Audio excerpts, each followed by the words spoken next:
Hello everyone, কি খবৰ? সকলোৱে ভাল? মই ভাল আছো। সো আজি মই তোমালোকৰ মাজত লৈ আহিছো এটা গুৰুত্বপূৰ্ণ ভিডিঅ' লৈ।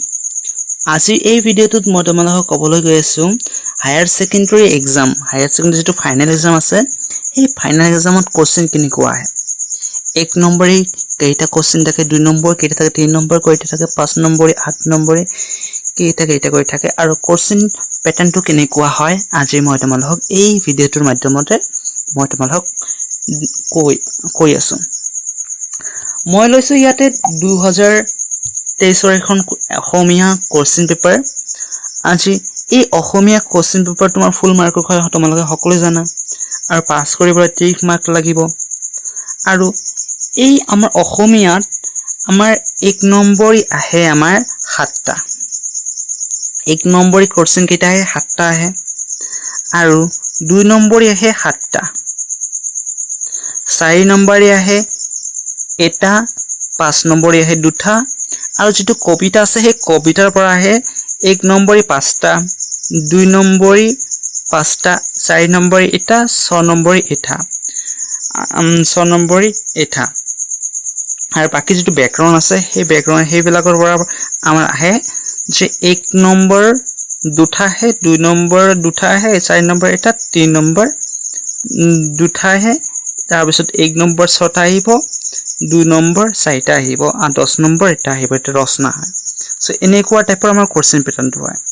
সো ইয়াতে তোমালোকে চোৱা যে তলৰ যিকোনো 7টা প্ৰশ্নৰ কেৱল উত্তৰ দিয়া, যিকোনো 7টা। ওকে, হেত 7টা কোশ্চেনৰ উত্তৰ দিব কৈছে। আমাৰ এই অপচন কেইটা দি আছে, এটা, 2টা, 3টা, 4টা, 5টা, 6টা, 7টা, 8টা, 9টা। সো 9টা দিয়া থাকিব, তোমালোকে ইয়াৰ পৰা যিকোনো 7টা হে লিখিব লাগে। দিয়া থাকিব কেইটা, 9টা দিয়া থাকিব, যিকোনো 7টা লিখিব লাগে 1 নম্বৰৰ। ওকে, সো 2 নম্বৰ যেটো আছে হেতু আমাৰ যিকোনো 7টা প্ৰশ্ন উত্তৰ দিয়া। তাৰ মানে 2 নম্বৰ 7টা আহে, তেনেহলে কেইটা দিব থাকিব, এটা, 2টা, 3টা, 4টা, 4টা, 5টা, 6টা, 7টা, 8টা, 8টা, 9টা। সো ইয়াতো 7 নম্বৰ 2 নম্বৰ 9টা দিয়ে থাকিব, যিকোনো 7টা লিখিব লাগে। 9টা দিয়ে থাকিব, যিকোনো 7টা লিখিবহে লাগে। তেনেহলে তোমালোকে ভাবা কেনেকুৱা এক্সামৰ প্যাটাৰ্নটো হয়, তোমালোকে এটো গম পালা ন। সো ইয়াত 9টা থাকিব, 2 নম্বৰ যিকোনো 7টা লিখিব লাগে। 1 নম্বৰ 9টা থাকিব, যিকোনো 7টা লিখিবহে লাগিব। আৰু ইয়াত যিকোনো এজৰ মানে এটা লিখিব গৈছে 4 নম্বৰৰ। আমাৰ 3টা কোশ্চেন দিয়া থাকিব, তাৰ ভিতৰত যিকোনো এটাহে লিখিব লাগিব। ওকে, 4 নম্বৰ যিকোনো 2টা প্ৰশ্নৰ উত্তৰ লিখা। 5 নম্বৰৰ আমাৰ 2টাই লিখিব গৈছে, কিন্তু ইয়াত 4টা দিয়া থাকে। এটা, 2টা, 3টা, 4টা দি আছে। এই 4টাৰ ভিতৰত যিকোনো 2টাই লিখিব লাগিব 5 নম্বৰে। ওকে, তাৰ পিছত ইয়াত কৈছে তলৰ যিকোনো 5টা প্ৰশ্নৰ উত্তৰ কেৱল উত্তৰ লিখা। ওকে, 5টা। তেনেহলে ইয়াত কেইটা দি আছে, এটা, 2টা, 3টা, 4টা, 5টা, 6টা, 6টা, 7টা, 8টা, 8টা। সো 8টা দিয়া থাকিব, তাৰ ভিতৰত তোমালোকে 5টা হে লিখিব লাগে। 8টা দিয়া থাকে, তাৰ ভিতৰত তোমালোকে যিকোনো 5টা হে লিখিব লাগে। আৰু 6 নম্বৰ কৈছে কি তলৰ যিকোনো 5টা প্ৰশ্নৰ উত্তৰ লিখা। আমাৰ 2 নম্বৰী আছে, ইয়াত 5টা হে লিখিব গৈছে। দিয়া আছে কেইটা, এটা, 2টা, 3টা, 4টা, 5টা, 6টা, 6টা, 7টা, 8টা। আমাৰ 8টা দিয়া আছে, তাৰ ভিতৰত 5টা হে লিখিব লাগে। যিকোনো 5টা লিখিব লাগে। 8টা দিয়া থাকিব, তাৰ পৰা যিকোনো 5টা লিখিব লাগে। তাৰ পিছত যেটো 7 নম্বৰটো কৈছে, ইয়াত আমাৰ এটা লিখিব গৈছে আৰু ইয়াত দিয়া থাকিব আমাৰ 4টা দিয়া থাকিব। তাৰ 4টা 3টা দিয়া আছে। 3টা দিছে, সেই 3টাৰ ভিতৰত যিকোনো এটাহে লিখিব লাগে। তাৰ নম্বৰ কেইটা আছে, কিমান নম্বৰ আছে, 4 নম্বৰ থাকিব। এটাহে লিখিব লাগে। 3টা আমাৰ দিয়া আছে, এই 3টাৰ ভিতৰত যিকোনো এটাহে লিখিব লাগে। 8 নম্বৰত কৈছে যে তলৰ যিকোনো এটা কবিতাৰ মূল ভাৱ আমাৰ লিখিব গৈছে। আমাৰ মূল ভাৱ 3টা দিছে। এটা আছে বিশ্ব খনিকৰ মিলন আৰু উভতি নহৰ কবিতা। এই 3টা মূল ভাৱৰ ভিতৰত আমাৰ যিকোনো এটাহে লিখিব লাগে। 3টাৰ ভিতৰত যিকোনো এটাহে লিখিব লাগে, সেই কথাটো আমাক ইয়াত কৈছে। আৰু তোমালোকে 9 নম্বৰত চোৱা।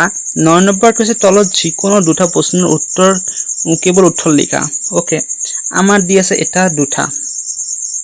দুটা তিনিটা চাৰিটা সো চাৰিটা দি আছে সেই চাৰিটাৰ ভিতৰত তোমালোকে যিকোনো হে দুটা লিখিব লাগে এটা আছে আমাৰ কৌশল কাল আৰু এটা আছে ভাৰতীয় যেটো আছে সেই দুটা বাটৰ পৰা দিছে ওকে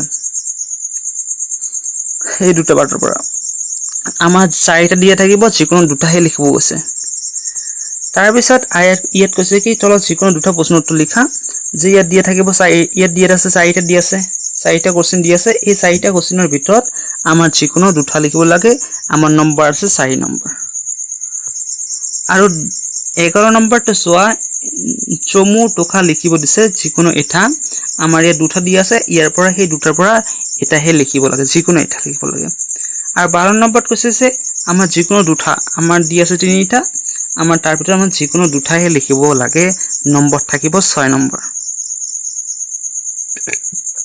13 নম্বৰ কৈছে তলত যিকোনো ছটা শব্দত যোগ আৰু প্ৰত্যয়বোৰ ভাঙি কি প্ৰত্যয় যোগ হৈছে লিখা আমাৰ 6 নম্বৰ থাকিব তাৰ ভিতৰত আমাৰ কেইটা দিয়া আছে এটা দুটা তিনিটা চাৰিটা পাঁচটা ছটা সাতটা আঠটা নটা দিয়া আছে ইয়াত প্ৰত্যয় কেইটা দিয়া আছে 9টা এই 9টা প্ৰত্যয়ৰ ভিতৰত আমাৰ এই 6টাহে লিখিব লাগে ওকে 14 নম্বৰ কৈছে তলত দিয়া জতুৱা ঠাঁচবোৰ অৰ্থ লিখি একোটাকৈ বাক্য ৰচনা কৰা যিকোনো চাৰিটা আমাৰ দি আছে জতুৱা ঠাঁচ কেইটা এটা দুটা তিনিটা চাৰিটা পাঁচটা ছটা সাতটা আঠটা দি আছে তাৰ ভিতৰত আমাৰ যিকোনো চাৰিটাহে লিখিব লাগে নম্বৰ থাকিব 8 নম্বৰ ইয়াত কৈছে 8 নম্বৰ দি আছে ওকে এটাতে 2 নম্বৰ কৰি তাৰপিছত আমাৰ ৰচনা মাৰ্কেট দি থাকে এটা দুটা তিনিটা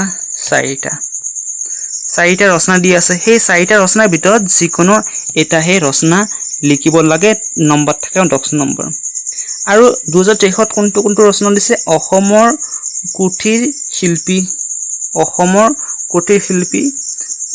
তাৰ পিছত দিছে অসমৰ পৰ্যটন উদ্যোগ তোমাৰ প্ৰিয় এগৰাকী সাহিত্যিক আৰু সামাজিক মাধ্যম আৰু অসমীয়া ভাষাৰ ভৱিষ্যত এই চাৰিটা দি আছে ৰচনা এই চাৰিটাৰ ভিতৰত তোমালোকে যিকোনো এটাহে লিখিব লাগে আৰু আমাৰ এই ধৰণৰ আমাৰ কোশ্চেন পেটাৰ্নটো হয় ধন্যবাদ আজিৰ কাৰণে এইখিনি নেক্সট ভিডিঅ'ত এটা নতুন টপিক লৈ আহি আলোচনা কৰিম